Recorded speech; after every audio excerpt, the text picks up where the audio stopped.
मैं doctor RP Singh आपका अपने YouTube channel doctor Raghav Ayurveda शक्ति में स्वागत करता हूँ। वोस्वेलिया पेड़ एक बहुत ही लोकप्रिय जड़ी बूटी के रूप में जाना जाता है। स्कॉटिश बॉटनिस्ट जॉन वोस्वेल के नाम पर इस जड़ी बूटी का नाम है। यह पेड़ भारत, उत्तरी अफ्रीका और मध्य पूर्वी देशों के सूखे पहाड़ी इलाकों में पाया जाता है, लेकिन हर जगह वोस्वेलिया की अलग अलग प्रजातियां पाई जाती हैं। वोस्वेलिया की एक प्रमुख प्रजाति वोस्वेलिया सेरेटा भारत में उगती है और यह खास तौर से भारत और पाकिस्तान के पंजाब क्षेत्र में पाई जाती है। वोस्वेलिया सेरेटे का संस्कृत में सल्लकी के नाम से भी जाना जाता है। इससे निकला गोंद राल भारतीय फ्रैंकिनस या लोबान, कुंदर, मकुंद कहलाता है, जिसे औषधि रूप में सदियों से आयुर्वेदिक चिकित्सा में जोड़ों के दर्द और सूजन के इलाज के लिए प्रयोग में लाया जाता रहा है। सल्लकी एक मध्यम आकार का पेड़ है जिसकी राख के रंग जैसी छाल होती है। इसके पत्ते नीम के पत्ते की तरह होते हैं जिन पर छोटे सफ़ेद फूल लगे होते हैं। यह 2000 वर्षों से भी अधिक एक गठिया विरोधी जड़ी बूटी के रूप में इस्तेमाल किया जाता गया है। सल्लकी एक आयुर्वेदिक जड़ी बूटी है जिसमें बोसोवेलिक एसिड नामक सूजन को कम करने वाला ट्राइटेपनाइड शामिल है। बोसोवेलिक एसिड ऑस्टियोआर्थराइटिस और रोमेटिक अर्थराइटिस और पीठ दर्द के लिए भी प्रभावी होता है। वोस्वेलिया ऊतकों की सूजन और संयोजी ऊतक के टूटने को रोकने में लाभकारी है। सल्लकी से निकला गोद राल यानी भारतीय लोबान दर्द और जकड़न को कम करने में मदद कर सकता है। अनुसंधान से यह भी पता चलता है कि वोस्वेलिया दर्द और सूजन के लिए मौखिक रूप से लिया जा सकता है। इसके अलावा इससे बनी क्रीम की भी गठिया में आराम दे सकती है।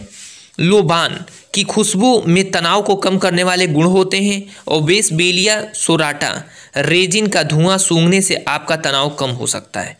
उपयोग करने के लिए एक बर्नर में गर्म कोयले को डालें और उस पर लोबान को छिड़क दें। इसके बाद इसके धुएं को सूंघें। लोबान एक शक्तिशाली एनार्जेसिक है और यह पुराने सिरदर्द से राहत पाने में मदद करती है।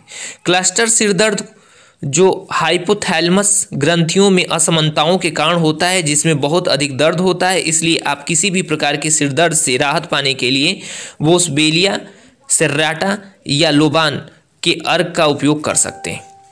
वोस्वेलिया सेराटा तेल को इनहेल करना बंद नाक को खोलने में मदद करता है और साथ ही बंद छाती में भी राहत देता है। इस उपाय के लिए पानी को हल्दी पाउडर के साथ एक पैन में उबाल लें। आग से उतारने के बाद इसमें वोस्वेलिया सेराटा तेल की कुछ बूंदें मिलाएं और इसे भाप लेने के लिए उपयोग करें। वोस्वेलिया सेराटा में कोलेस्ट्रॉल को कम करने वाले गुण भी पाए जाते हैं।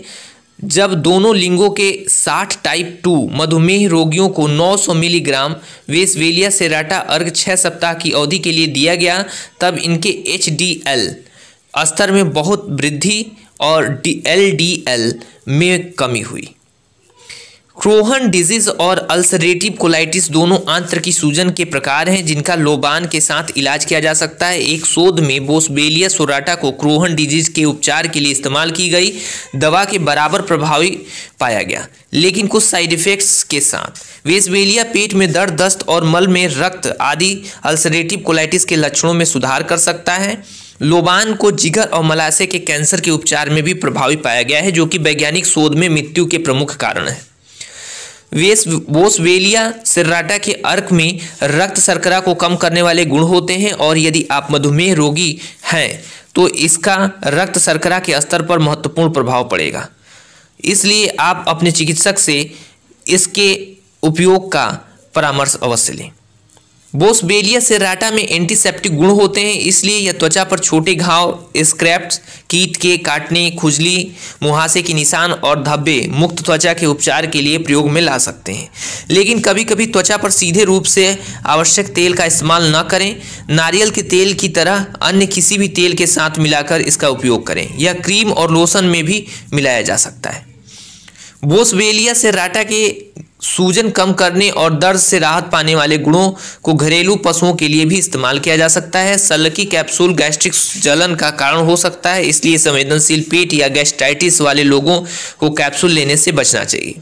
कुछ लोग गैस्ट्रिक जलन को कम करने के लिए भोजन के 5 मिनट बाद इसे ले सकते हैं। सल्लकी कैप्सूल स्तनपान के दौरान लिया जा सकता है और गर्भावस्था के दौरान इसके प्रयोग के लिए अपने चिकित्सक से जरूर परामर्श लें।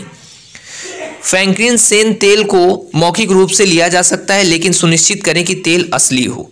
बाहरी रूप से लगाते समय त्वचा पर 1 बूंद डालें और रगड़ें, और अगर आप कोई भी एलर्जी प्रतिक्रिया देखते हैं तो तुरंत अपने चिकित्सक से परामर्श करें। धन्यवाद।